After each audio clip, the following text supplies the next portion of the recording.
What makes a house a home? Over 8 weeks, 21 homes bursting with style and character are competing to be crowned Home of the Year.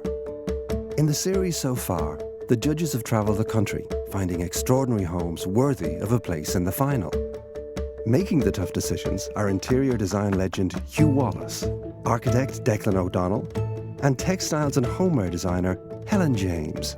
For me, this competition is all about celebrating bravery and bold decisions in your home. I want to be impressed by the ingenuity of the people who live in the home. When it gets down to it, budget has nothing to do with it. It's all about the creativity and the sense of the homeowner, because that's what makes a really good home. Tonight, the judges travel to the west of Ireland to visit 3 more unique homes. Scoring them based on functionality, individuality and clever design, the home with the highest marks will earn a place in the final. But there can only be one winner. This is Home of the Year.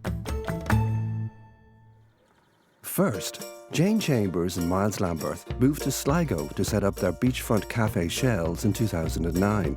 They bought an 80-year-old bungalow and set about making it their perfect seaside abode. We never lived here, we'd only ever spent the odd weekend here, but there was always something magical when we were here. We can still go surfing every day. Yeah, still go surfing after work. The house, when we got it, was in really poor state. But we just loved that view so much and we fell in love with it. When it came to doing our own house, we knew exactly what we wanted out of it. We just kind of wanted to just be a bit bold with the house, have a few risks. We decided that we would do poured concrete counters, kitchen with a lot of heart and character, somewhere fun to be in. Soon our home's going to become a family home, so we're expecting our first child in about 2 months. I can't wait. One day I'll be able to skateboard in my house with my kid, my concrete floors. I think salvage pieces always have a story, and that's very important for our house. We found this guy who makes tables out of old basketball courts, and we got this table made up to fit a dozen people, and it worked really, really well. We've chosen our main bathroom as a favourite part of the house. One of the key things is this, which is the original entrance to the house. So it brings everything together, the old cottage, new extension, industrial and salvage in one little space. We love living here. The house is purpose-built for our needs. Between the house and our location, you feel like you're on holiday when you're not in work. The judges must now assess the home, armed only with the basic facts about the property and its owners. We have a little roadside stone cottage. In a fantastic location. It's amazing. Let's go. Wow. It's a lovely uplifting feeling when you come in. You have a number of different heights going on here. You enter into this nice volume, it gets lower again, and then it goes up into this shape, embracing those views. There's a perception with bungalows that the ceiling heights are quite low. The complete opposite is the case here when you come in. What a terrific trick. Sloping that ceiling up, defined the space, allowed you to do the big picture windows, completely changed the space. Very cool. I love all of the textures. You know, the exposed stone, the wood, the concrete floors. Rough, smooth. That's when it gets interesting, because there's more than one layer. Every time you look at something, you're seeing something different. I love this table. Isn't it fantastic? What it reminds me of is the floor from one of those great nightclubs. Imagine the romance, the dancing that went on that table. On that floor. On that floor. You must remember the ballroom of romance. Was that around in the 90s? Ah, come on, baby. When you collect and you salvage items or products, they can either be naff or really perfect. This house, they're perfect. I just love these kitchen units. How about that now? I can't believe that that actually has that mechanism in it, because it looks like something that will creak open, but it's not. Dishwasher. I love it. People think pictures are the only things that can go on the wall, but look how graphic those shapes look against the white. It's really, really clever. You've got to respect people who make bold design decisions and carry that right through their home. This was a decision, like, you couldn't change your mind. With This not is at all. here. It's a monolith, you know? This is a poured concrete, solid worktop. It's not moving. No. So, like, you made the decision to put this here. Staying. Yeah. Wow, look at that incredible view. this space. It's like a fourth room. You have lovely threshold detail, so you've got no step. Fantastic. Look at the fire pit. And then we have our shower. Outdoor Our shower. surfer's shower. Surfers. You can imagine they come here, rinse down, come to the fire, wrap up in a blanket and just breathe in that amazing view. It's great being in this space because they've been really clever. They've really achieved a lovely, warm, cozy living space within this open plan area. Works really well. And what I like is those industrial lights, which give the sort of total tone of the interior design of this space. And you either like it or you don't like it. We are seeing it everywhere in bars and cafes. Everywhere I go, it's kind of in my face. So I would only question is, will it stand the test of time in your own home? The industrial style that's been done here has been really carried out in great detail. In my view, won't age. And when the owners are in their 70s, they'll still be out surfing and they'll still enjoy this place. I think they've been very conscious in this house in how they've displayed their personal effects. You're really getting a sense of their personality. It's all very curated, but it doesn't feel precious either. They've just got the balance spot on, I think. And it is very tranquil. Having the bed here, looking back at that wall, is just terrific. You lie in the bed and you can order your breakfast. Fantastic. It's just fantastic. I mean, you'll be bringing it in to me I'll on be a bringing, tray. Helen, I'll bring you in breakfast. It's just super. Bathroom. Bathroom, and look. On a personal level, I am so thrilled that we have a favourite spot that's in a bathroom. I'm quite surprised, actually, that this is their favourite spot. Because for me, there are other places in this home that are more unique and more amazing. The fact that the bathroom is sort of a mini version of everything we've seen to date is fascinating. There's a whole warmth to this house and a comfort, which really makes it a home. The home will now be marked out of 10. One score will be held back until the judges have seen all 3 homes, when their combined scores will be revealed. They've achieved a real sense of warmth with their use of natural materials, which they've repeated throughout the home, giving a lovely sense of fluidity and cohesion. I'm giving it a 9. I have to congratulate the owners for pulling off a fantastic design using reclaimed material to curate a truly unique look and a fantastic functioning home. And I give it a 9. This is a small house, but the homeowners put real thought into their design and their layout, and the size of the extension is just the right size to allow the open plan spaces to work. The sloped ceilings and picture windows have a huge impact on how those spaces feel, and that really impressed me. Next up is a self-built Cobb House in Sligo. Architect Fela Butler and carpenter Colin Ritchie live with their children Dahi and Fia. When we told people we were building with Cobb, the 2 things people thought is we were building an African mud hut or we were building a famine cottage. It's going to wash away. And then people were like, oh, it's actually a real house and it's actually quite a nice house. Cobb is subsoil, it's the stuff down beneath the topsoil, and you mix it with straw, and at the end of it you have a building material. The kind of build itself took 3 years, really. It is labour intensive though, you got to be up for the job at hand. Being a carpenter really helped when it came to the woodwork side of building the house, and we made nearly everything from the kitchen to the stairs to the bunk beds. You know what you're going to paint? Not yet? That's the key element of the mud, I think, is the beautifulness that you can make out of it. It's just sculptural. It's so expressive, isn't it? And personal. It's a house with personality, you know, like no other, I suppose. Plus all locals think you're mad. Yeah.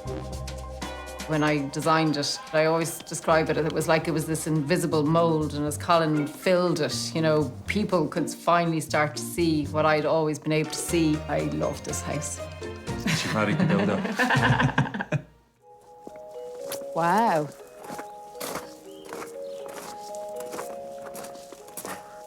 This is just like a fairy tale.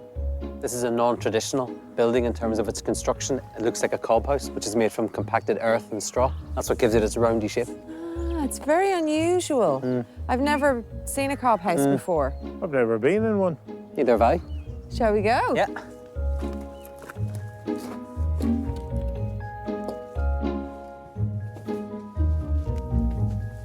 Wow. Amazing. Isn't that view just great? This big window looking out onto that wonderland. And look, we have a sheepskin rug. Oh, cozy. Sitting here by the fire with your cup of tea. Very nice. This is a lifestyle choice, and you have to be really committed because these walls look like plaster, but don't forget, underneath that, it's built up of compacted earth that was put there by hand, probably by the owner's hand.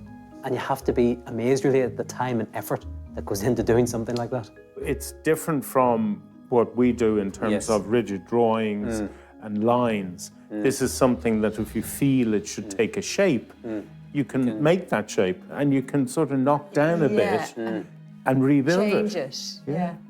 It's soft when you're building it. It's like putty. So if you come up with an idea, it's a bit like marshmallow, you know, and you think, I want to put a bookcase in there. You just kind of squeeze it in and it fits. I'm interested to see what the floor is. Yeah. It looks like, I mean, is it some kind of compacted earth again? Maybe mud? Something else in it, maybe? You're having a taste? What's it like? Mud and sand. It's a bit gritty. It's an earth floor. And you think it's practical? I don't know. I wonder, with kids, and you've got lots of nooks and crannies, Yeah. I wonder if it's difficult to keep clean. Sweeping brush. Yeah, job done. A self-built project takes a huge amount of commitment. Never mind something like this, where you're actually building it with your bare hands. So much creativity, so much personality. That's what we're looking for in this competition. I'm just kind of, you know, falling in love with it, you know, even though it isn't particularly my style. Everything here is handmade. It's just fantastic to see how they've understood the materials, the knots and the colours and the textures really come out. What is that? Oh, is that the fridge? Isn't Isn't that that fantastic? So the cold air comes in. Wow, you can really feel it's properly cold. freezing, Yeah. I genuinely, having visited this house, would like to find out about cobbing because it's become real for me. Ah, kid's bedroom. Oh, look at that bunk bed. That's a bunk bed. I used to have bunk beds when I was younger. They look nothing like this. And looking at this now, I'm like, oh, I kind of wish I had this. It's like sleeping in a treehouse every night, isn't totally, it? yeah. So much creativity, so much personality. This house is actually really, really clever, top to bottom. Lovely glass treads to get the light in on that grate. Wow. Look at the scallop of that for the roof light. The cutout of it, how they've kind of chopped out that huge, big, thick roof. Huge amounts of light down to the staircase. Amazing. I mean, this could have been a really awkward space because normally in this part of a house, you've got a corridor and you've got straight walls, but you've no straight lines up here. And you've got all of these rooms and shape converging here. Just feels magical. It does, yeah. And look, it's their favourite spot. It's a lookout tower, isn't it? You've just Right got up. green all the way from the windowsill to the mountain. The shape of this house is really special. This is the other side of the staircase we're seeing, but look, they've even undulated that so it's wavy and it's a different colour. It's an amazing kind of sensual experience to be up here and seeing it all of these shapes coming together. And we have a whole cob world outside. It's quite incredible. It's basically a mud hut. Yeah, but this is an amazing product. It's also a quite inexpensive way to build. But there's time and love Oh, yeah. and commitment. Yes. So what I'm really getting from this home is that everything that they've created, the little nooks and crannies, the furniture downstairs that looks like they made it, is really incredible. But the elements that they've brought in, the sofas and the furniture, just for me don't have the same impact. This house wasn't built, it was sculpted, carved and moulded into a quite extraordinary family home. Using earth and straw is such a humble and honest way to build. There's personality and ingenuity in every stroke, and it's been a privilege just to come and visit. I'm giving it a 9. I was absolutely enchanted. This is a truly unique, handmade home, and I have real admiration for what the homeowners have done here. I'm giving this home a 9. Their mastery of the cob material is evident, and that's allowed them to create a great family home with really good design detailing, and the whole house is just seamless when you walk through it. I loved every nook and cranny of this home.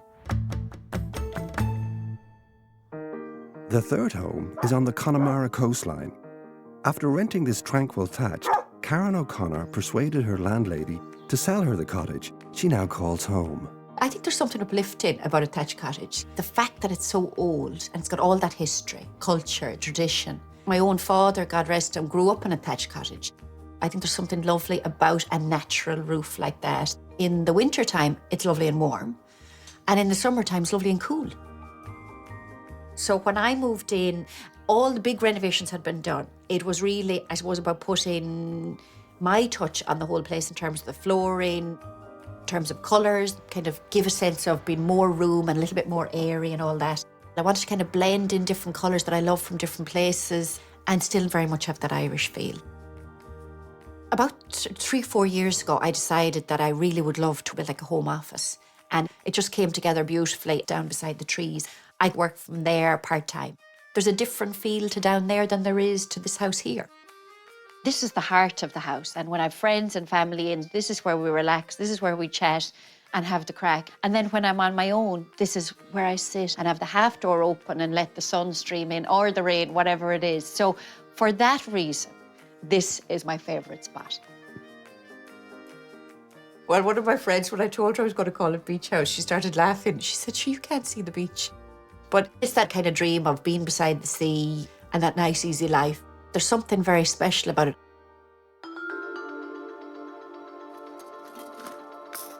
A lovely little cottage. Gorgeous. And I just love the detail on the top, holding down the thatch. My understanding is that that would have been different for each thatcher. So it's like their signature. It's lovely. It's very important that the thatch cottages that are left in this country are maintained, restored and used because they're part of our heritage. Oh, lovely. It almost has a feeling of an East Coast American beach house with the whitewashed wood and the colour palette. The whole thing is just very pretty. Love the little splash of red here. It's a lovely big squishy sofa and it's actually their favourite spot. And it does look cosy. When you're sitting here, you get that lovely sense of the ceiling going up. So And the chandelier. And the chandelier. You're thinking, what's a chandelier doing in a cottage like this? You wouldn't expect it to work, but it does because it's sitting in a volume which is very simple and painted in a warm white. You can really see the whole history of this cottage when you look at the fireplace. This is where everything happened. You know, the drying, the storytelling, and the cooking. It would have actually been quite smoky, wouldn't it? So what a contrast this is to a dark, traditional, smoky cottage. And now we have this lovely, big, bright space. I just love the tradition of the Sacred Heart because to me that sums up this cottage. You know, that it is about that respectfulness that's in this place. And there's a calmness here, which I think is terrific. A cottage like this evokes memories and emotions. And the fireplace and the way it's been restored in a respectful way, like the half door when you come in, the beams, is just really well done.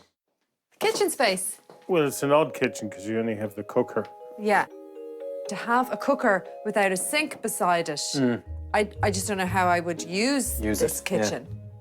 So I would have left this as a dining area. For me, this doesn't function at all. The kitchen is in two halves, half here, half there.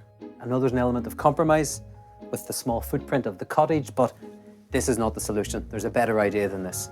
Even in a small space, zoning it correctly is fundamental to its function, and it can really make or break a space. So here is the other half of the kitchen. As you said, that should have been the dining area. The kitchen would have worked a lot better if it was all in this space.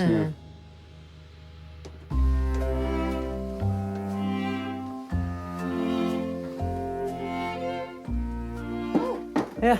It's a surprise, isn't it? Makes it feel bigger. Yeah, you're reflecting the open space back into that. Really works well. Simple thing, but it's great being up here. It's a lovely vantage point for actually looking downstairs. Very odd to have that in a cottage. This gives this house real wow factor. I think people can be obsessed with trying to squeeze as much as they can into a house, and by that I mean rooms. Whereas this is a great example of if you make that sacrifice, the value that this puts back into the house is really impressive. So we've got a big, bright, whitewashed bedroom, but it feels a little bit cold to me. I think that's because it's a grey and also it's a higher gloss. I think if you're going to keep the palette very minimal, then you need to add layers of texture to create that tension in a room, which gives your eye something to dance around, and that hasn't happened here. There's another thing. You see the lace curtain and it ends up as a puddle on the floor, which is a dust collector. That's a real thing I hate. Well, I actually really like the lace curtain, and I think it's very feminine, and that puddle on the ground, it's very romantic, and it is part of that whole relaxed, shabby chic kind of feeling. So I actually quite like the curtain, I have to say. You're a romantic at heart, Helen. I am.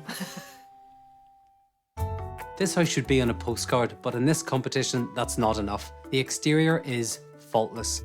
On the inside, there were some spaces that really worked, but equally, some that didn't. Overall, though, I thought it was a great little house and I'd easily found myself falling in love with it. I'm giving it a 7. While some areas didn't work for me, I still feel this home is charming, comfortable and warm. I give it a 7. I like that there's consistency in style throughout. However, I did have an issue with the functionality of a split kitchen, and for me, that just isn't practical. Now that the judges have visited all 3 homes, it's time to see which home will come out on top. First, the Seaside bungalow, where Declan held back his score. This house had the slope ceiling, big picture windows, you know I love that. Outdoor fire pit, all about lifestyle, loads of character, great use of materials. I give it a 9. Wow, 3 9s. We're in consensus. This house obviously grabbed all of us. The total of 27. Next, Hugh reveals what he gave the Cobb House. The way the Cobb was manipulated to put those light fittings in, that amazing fridge that worked. And then the house on top of that had this personality and warmth, and you just got the passion and love of the people who built this house. Because of that, I just gave it a 10. Wow, top marks. Yeah, totally justified as well. I think love is the right word. A 10 and 2 9s is a total of 28. And finally, Helen reveals what she gave the thatched cottage. A really cute, traditional thatch house. Great to have this in the competition. And I gave this home a 7. I think it's a fair score for this home. 3 7s is a total of 21. So we have our winner for this week. This Cobb House, built out of the earth with such commitment and passion. It was a joyous place to be, totally magic on the inside. We all were enchanted by this house, weren't we? It put a spell on us. And I'm delighted that something so unique is in the final. So the 5th home through is the Cobb House in Sligo. Next week, the search continues for Home of the Year.